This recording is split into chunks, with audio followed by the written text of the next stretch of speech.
I'm here looking at the new Samsung NX200 compact camera system. And when I say compact, I really do mean it. This is the smallest system camera Samsung has produced to date, and it's one of the smallest system cameras we've ever seen. So this is the new NX200 in my right hand here, and you can see it's certainly light, it's certainly slim, but when you take out the older camera, which is the NX100, you can see just how much Samsung have slimmed down between the two models. Now, to keep the model this slim, there have been some sacrifices. For example, there's no built-in flash. Instead, Samsung are providing a very small compact flash which you attach to the hot shoe on top. Another sacrifice, no viewfinder on this camera. So what Samsung have got instead is a 3-inch AMOLED screen. Now, OLED, which is organic light emitting diode, is a technology which is much brighter and sharper than traditional LCD screens, and it tends to be a little bit easier to see in bright sunlight. So even without a viewfinder, you're looking at a camera here which has got the kind of screen you can use at difficult angles because it's got that good viewing angle on the OLED screen. Now, one thing that hasn't been sacrificed in the name of size is the image sensor inside this camera. What's really impressive is that with this camera, you get a full APS-C sized image sensor. That's the same size of sensor that you'll get in a consumer level digital SLR. Now, the benefit of a large sensor is when you're taking photographs in low light conditions, a large image sensor really helps you capture much more detail. And speaking of detail, Samsung haven't held back on the megapixels with this model. This is a 20 megapixel camera, so that's the highest megapixel count that we've ever seen on a system camera like this. Now, the other thing that Samsung hasn't held back on, despite making it such a slim, compact and portable model, is the number of direct access manual control dials that you'll find on the NX200. This is particularly impressive when you consider just the sheer size of this body. Not only is there a control dial on the top of the camera, there's another rear dial, and also you get the benefit of the new iFunction lens system. So the iFunction lenses are Samsung's new family of lenses which are going to go along with the NX camera system. Now, the benefit with the iFunction is you get to control camera functions and change settings on the lens itself without having to use the actual controls on the body of the camera.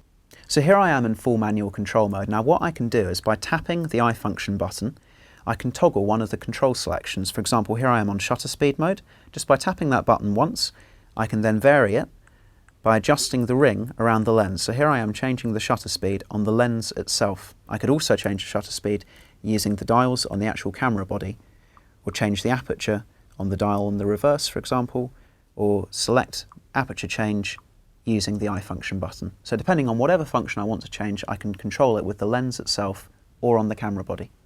Now, all those manual control adjustments mean that if you're used to using a digital SLR or you're a very hands-on photographer, you're going to find that the NX200 is a camera which has everything you need for making those sort of changes and getting exactly the kind of photos you're after.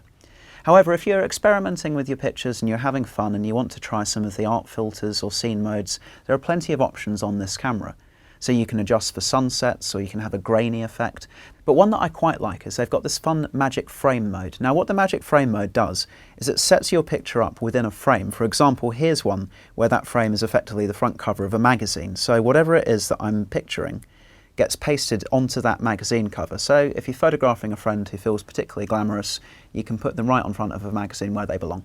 Not to be left behind by Sony, who've got panoramic views on their NEX system, Samsung have got a panorama function on the NX200. So to take a panoramic shot, you select panorama and you slowly drift it across the scene, and the camera will automatically stitch together a series of photographs into one great big panoramic photo.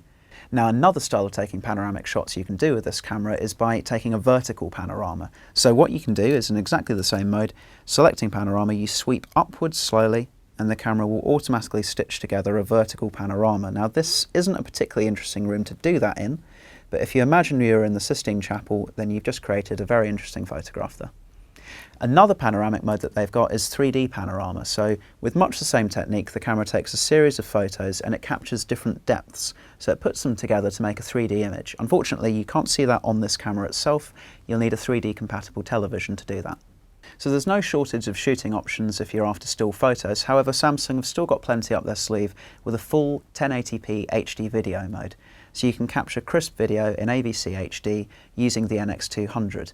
Now, what you can't do, however, is attach an external microphone to boost the sound recording. So instead you use a stereo microphone.